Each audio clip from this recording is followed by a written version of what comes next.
A great cinematographer has a big bag of tricks at their disposal. The key is to know when to use them. One of the most attention-grabbing techniques in a DP's arsenal is the split diopter shot, which can add an entirely new layer to a frame. That makes you a very important toy. This is what is a split diopter. Before we start splitting hairs and glass, subscribe to Studio Binder and click the bell to stay up to date on all our videos. Now, please give us your divided attention. What's happening? In cinematography, diopter is technically a misnomer for a close-up adapter, but the term is used widely across the industry. It refers to a magnifying glass, which makes objects appear larger in front of a lens and decreases its minimal focus distance. A split diopter, then, refers to when this close-up adapter only covers a portion of a lens, allowing it to have two separate planes of focus. Typically, this means part of the lens is nearsighted, and part is farsighted. The split diopter was popularized by groundbreaking cinematographer Gregg Toland. Toland was known for his use of deep focus in his compositions, where a wide depth of field makes nearly everything in frame sharp. I'm drunk. But on the 1940 film, The Long Voyage Home, Toland used a different technique to achieve a similar effect, using a split diopter to achieve this shot. The foreground to the right is in focus, and so is the background to the left. This effect would be harder to achieve with deep focus, since one of the subjects is so close to the camera. The diopter's seam also more clearly separates the subjects, heightening the sense of eavesdropping. The use of split diopters began to spread, but didn't reach their height until the 1970s, where widescreen anamorphic frames became all the rage, allowing for more space to create two fields of focus. See ya. We'll look at why filmmakers continue to use the effect, and some of the variations it takes today. But first, let's look at how to use a split diopter. Before a camera operator sets up the split diopter, they'll typically want to see how a scene is blocked. This will give them a sense of how strong the diopter will need to be. But only one of you poisoned the coffee. Diopter strengths are, like most lenses, measured in meters. For example, if the focus of a lens is set at infinite with a +2 diopter, the objects half a meter from the diopter will be in focus. With a +1 diopter, objects 1 meter away will be in focus, while a 1/2 diopter will allow objects 2 meters away to be in focus.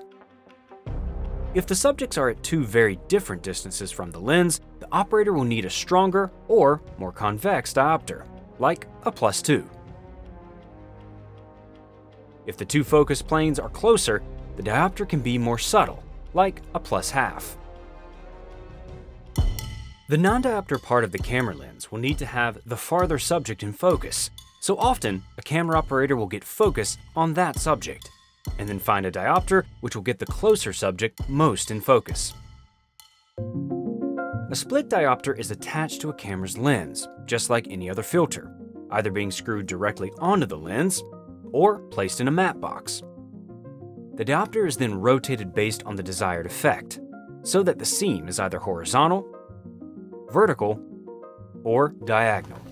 However, you couldn't have accumulated all this by yourself. The image a split diopter achieves varies based on the lens focal strength. A longer lens will usually create a wider, more diffuse seam where the diopter ends. A wide-angle lens will show the seam more sharply.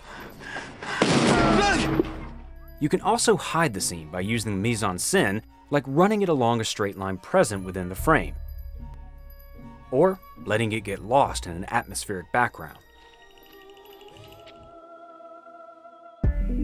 Sometimes the split diopter can create distracting flares because of its exposed edge of glass.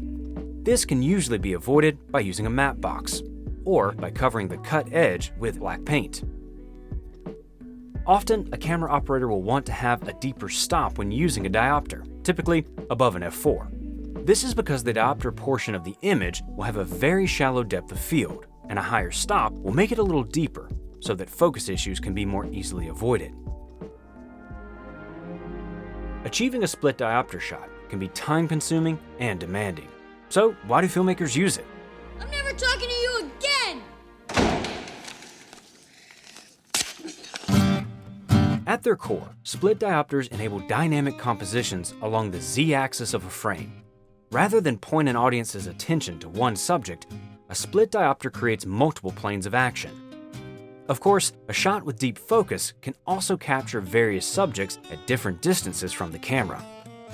But a split diopter gives a cinematographer more control over where the attention is directed on screen.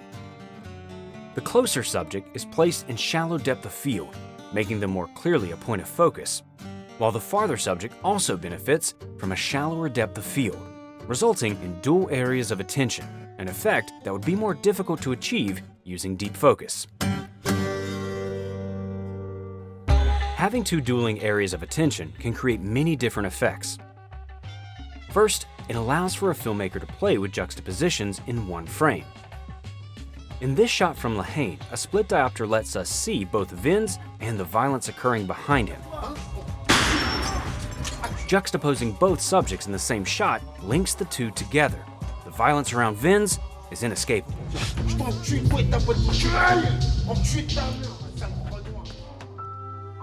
In $1 Million Baby, this split diopter shot emphasizes the characters' relationship. There's a distance between them, but Frankie has a genuine interest in seeing Maggie succeed.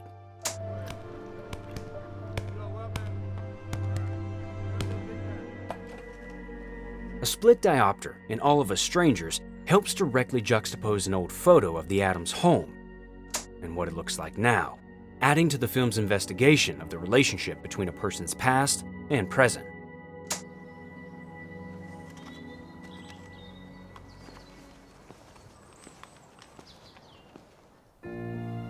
Having two separate planes of focus can be extremely effective in building suspense. Brian De Palma used this technique constantly, letting the audience see what is happening behind unwitting characters or far in front of them. This approach is maybe most famously used by Steven Spielberg in Jaws. A conversation is happening, I've got some cat. but we can't take our eyes off what's happening in the background. This is meant to represent Brody's divided attention, and the shot allows us to share that experience. Parking in front of the house, I can't get down to the office, and that garbage truck next to the office has got to be moved. There's also an uncanniness that is inherent to split diopter shots. The human eye isn't trained to see different fields of focus at the same time, and filmmakers can use this uncanniness to their advantage. In this shot from Come and See, a split diopter is used to illustrate the protagonist's devastation and put the audience on edge with him. As filmmakers have experimented with split diopter, variations on the shot have arisen. Because pulling focus for a split diopter is so demanding, and the blocking is so specific, split diopter shots are usually stationary, but that's not always the case. You haven't changed. With clever blocking, a split diopter shot can go by unnoticed.